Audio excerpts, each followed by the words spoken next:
gẹ́gẹ́ bí ìjọ ọmọlẹ́yìn Kírísítì ní àpapọ̀ ní ìpínlẹ̀ Ọ̀ṣun.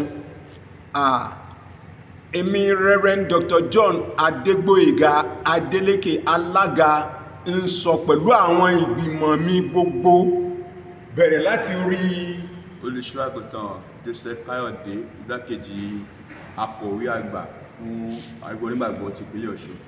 Àlùfáà Àfáríọ̀sì Àjàyí tó ń dúró fún Bishop John Akínoyèjọlá tìjọ Kátólíìkì nípínlẹ̀ Ọ̀ṣun. Ẹni ọ̀wọ̀ tó tọ́ James Ọlátìbámidélé alága fún ti CCN ní ìpínlẹ̀ Ọ̀ṣun. Rev'd Shakowaje representing the Ekoteka. Ẹni ọ̀wọ̀ Lásùnbọ̀ìgè dúró fún ẹgbẹ́ gbogbo ìjọ ẹlẹ́mìí mímọ́ ní ìpínlẹ̀ Ọ̀ṣun CPFL.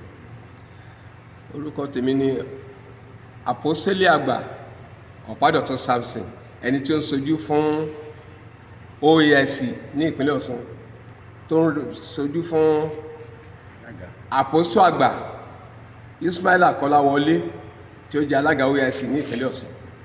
Bàbá kí ló dé tàn rí?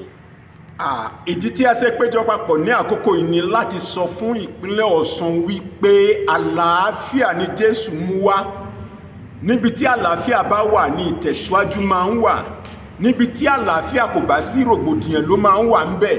Nítorí náà a bẹ̀ gbogbo olùgbé ìpínlẹ̀ Ọ̀ṣun àti àwọn olóṣèlú wa àti àwọn ẹlẹ́ṣọ́ ààbò wa àti gbogbo ìjọba àpapọ̀, a bẹ̀ yín lórúkọ Olúwa, ẹ jẹ́ kí àlàáfíà kó jọba ní ìpínlẹ̀ Ọ̀ṣun.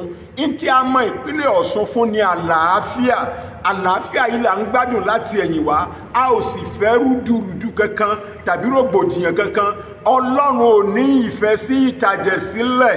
Nítorí náà ẹ jẹ́ kí àlàáfíà kó jọba ní ìpínlẹ̀ Ọ̀ṣun. Ẹ jẹ́ kí àlàáfíà kó jọba ní ìpínlẹ̀ Ọ̀ṣun. Ẹ ṣeun, thank you.